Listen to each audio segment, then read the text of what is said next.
Muharram, Safar, Rabiul Awal, Rabiul Tsani, Jumadil Awal, Jumadil Akhir, Rajab, Syaban, Ramadan, Syawal, Dzulqa'dah dan Dzulhijjah. Itulah nama 12 bulan Islam.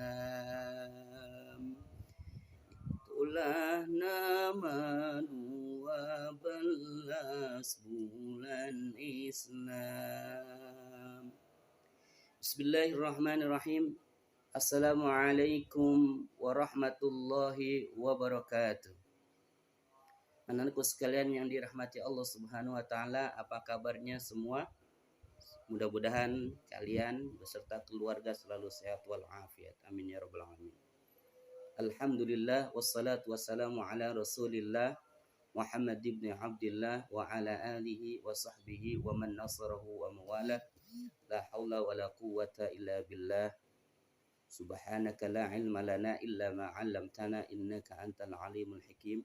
Rabbi syrah li sadri wa yassir li amri wahlul 'uqdatam min lisani yafqahu qawli. Allahumma faqihna fid din waftah 'alaina futuhal 'arifin wala haula wala quwwata illa billahil 'aliyyil 'azim walhamdulillahi rabbil alamin. Amma ba'du.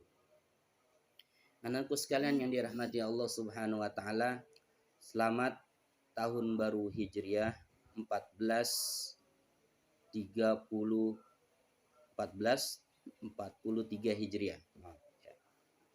Mudah-mudahan di tahun lalu segala dosa-dosa kita diampuni oleh Allah Subhanahu wa taala, segala kebaikan diterima oleh Allah Subhanahu wa taala, dan mudah-mudahan di tahun ke depan kita bisa lebih baik lagi dan lebih semangat lagi dalam ibadah, dalam kebaikan-kebaikan. Amin ya rabbal alamin. Gimana kabarnya kalian? Mudah-mudahan selalu sehat walafiat. Amin ya rabbal alamin. Ya. Anakku sekalian yang dirahmati Allah Subhanahu wa taala.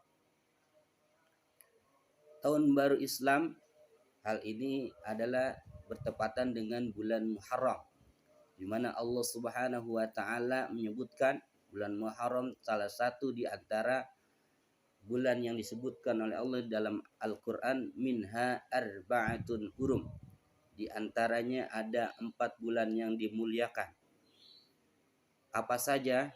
3 yang pertama berurutan dan yang 1 terpisah, yaitu Rajab, Sya'ban, Ramadan, dan yang 1 adalah bulan Muharram. Anak-anakku sekalian yang dirahmati Allah Subhanahu wa taala. Tadi di awal Mister sudah menyanyikan lagu tentang bulan-bulan di tahun Hijriah, ya. Bulan-bulan Hijriah, ya, bulan-bulan Islam, ya. Silakan dihafal, ya, supaya kita tahu ini bulan apa, nanti bulan apa, ya, tanggal berapa, ya. Anak-anakku sekalian yang dirahmati Allah Subhanahu wa taala. Terbentuknya bulan Hijriah ini di masa Khalifah Umar bin Khattab, di mana ada salah seorang gubernur mengusulkan agar dibuatnya bulan Hijriah. Maka terjadilah rapat pleno di antara para sahabat, orang-orang pilihan daripada sahabat Umar bin Khattab yang ketika itu menjadi pemimpin, ya. Kemudian ada usulan, yaitu yang pertama diantaranya bulan Hijriah dibentuk pada bulan dilahirkan Nabi, tidak setuju. Kemudian ada yang mengusulkan lagi bulan kematian Nabi, lebih parah, tidak setuju, ya. Kemudian ada lagi yang mengusulkan bulan diturunkannya pertama kali Al-Qur'an, ya. Tidak sepakat juga, ya, para sahabat pilihan Allah, pilihan para sahabat-sahabat Rasul, ya, orang-orang pilihan itu tidak sepakat. Kemudian yang terakhir, ya, ditentukan bulan di mana Rasulullah berhijrah, ya. Maka disitulah kemudian sahabat Umar berkata, al-hijratu farqat bainal haqqi wal batili, ya. Bahwa hijrah itu adalah pembeda antara yang hak dengan yang batil. Maka disinilah kemudian disepakati akan dibentuknya bulan Hijriyah atau bulan Islam, ya. Anakku sekalian yang dirahmati Allah Subhanahu wa taala, kenapa diawali dengan bulan Muharram, ya? Bulan pertama karena bulan Muharram itu ketika seseorang sudah semua selesai pulang melaksanakan daripada melaksanakan ibadah haji, ya. Jadi kemudian bulan Muharram itu menjadi awal eh, pembaruan, ya, kegiatan-kegiatan aktivitas masyarakat di saat itu, ya. Itulah sejarah sekelumit tentang awal bulan Hijriyah, ya.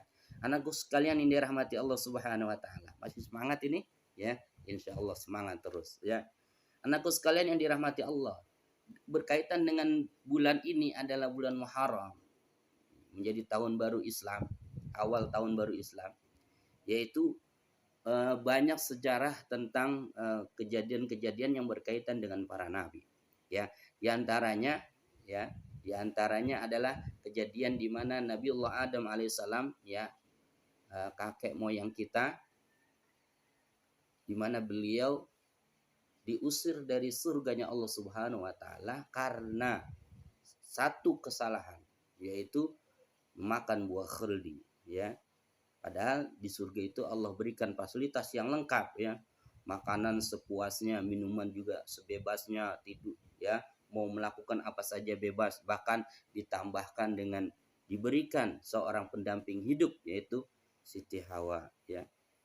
Namun karena satu kesalahan, karena bujukan setan, kemudian beliau diusir dari surganya Allah Subhanahu wa taala. Maka menurut riwayat beliau bertaubat sepanjang 40 tahun, dan dengan beristighfar kepada Allah, dengan istighfar beliau yang terkenal, Rabbana zalamna anfusana wa illam taghfir lana wa tarhamna lanakunanna minal khasirin. Kemudian lagi sejarah tentang Nabiullah Yunus, ya, yang ditelan oleh ikan besar, ya, di mana di situ beliau kemudian bertaubat kepada Allah Subhanahu wa taala di dalam perut ikan itu dengan mengucapkan istighfar, dengan istighfar beliau, la ilaha illa anta subhanaka inni kuntu minadz zalimin. Dengan beliau berulang-ulang membaca itu terus, ya, maka kemudian ikan merasa mual, ya. Kalau dulu, zaman dulu ikan, ya, di laut, ya, mau nyari dokter juga bingung, kagak ada dokter di situ, ya. Akhirnya dia minggir, ya, ke tepi pantai, tepi laut, kemudian ikan itu memuntahkan semua isi perutnya, termasuk Nabiullah Yunus alaihissalam dikeluarkan dari perut ikan itu, ya. Masya Allah, luar biasa. Kemudian apalagi Nabiullah Yusuf, di mana saat itu beliau juga di bulan Muharram juga kejadiannya, ya. Beliau difitnah oleh seorang istri raja, ya, difitnah karena difitnah memperkosa istri raja, ya. Naudzubillah, kemudian beliau dipenjarakan, ya. Kemudian anakku sekalian dirahmati Allah Subhanahu wa, dan masih banyak lagi sejarah tentang kenabian dan rasul, ya, yang begitu luar biasanya, ya. Kemudian di bulan Muharram itu apa saja yang menjadi kesunahan kita untuk melakukan di bulan Muharram, ya. Kita dianjurkan untuk banyak berpuasa, kemudian kita dianjurkan untuk banyak bersedekah, ya, banyak melakukan kebaikan, ya, banyak berzikir, bahkan banyak beristighfar, mohon ampun kepada Allah Subhanahu wa taala. Apatah lagi di bulan awal daripada bulan tahun Hijriah, maka sangatlah baik kita untuk banyak-banyak beristighfar, memohon ampun kepada Allah Subhanahu wa taala dengan segala dosa yang barangkali begitu banyak kita lakukan. Dengan sengaja atau tidak sengaja, pastinya semua orang memiliki dosa dan pernah melakukan kekhilafan, baik itu dengan sama manusia ataupun dengan Allah Subhanahu wa taala. Maka anakku sekalian yang dirahmati Allah, kita mohon kepada Allah Subhanahu wa taala agar Allah senantiasa membimbing kita di tahun ke depan ini menjadi orang yang lebih baik lagi, menjadi orang yang senantiasa lebih istiqomah lagi, menjadi orang yang senantiasa lebih baik dalam ibadah kita, kualitas ibadah kita, ya, kualitas kebaikan kita makin meningkat, ya, baik itu dalam kehidupan kita sehari-hari dan juga ibadah kepada Allah Subhanahu wa taala. Amin ya rabbal alamin. Rabbana zalamna anfusana wa illam taghfir lana wa tarhamna lanakunanna minal khasirin. La ilaha illa anta subhanaka inni kuntu minadh dhalimin. Rabbana taqabbal minna innaka antas samiul alim wa tub alaina innaka antat tawwabur rahim. Rabbana atina fid dunya hasanah wa fil akhirati hasanah wa qina adzabannar. Walhamdulillahi rabbil alamin. Mudah-mudahan kita senantiasa dalam bimbingan Allah Subhanahu wa taala. Amin ya rabbal alamin. Subhanakallahumma wa bihamdik asyhadu an la ilaha illa ant astaghfiruka wa atubu ilaik. Mudah-mudahan ada manfaatnya. Ihdinas shiratal mustaqim wal afu minkum. Wassalamualaikum warahmatullahi wabarakatuh.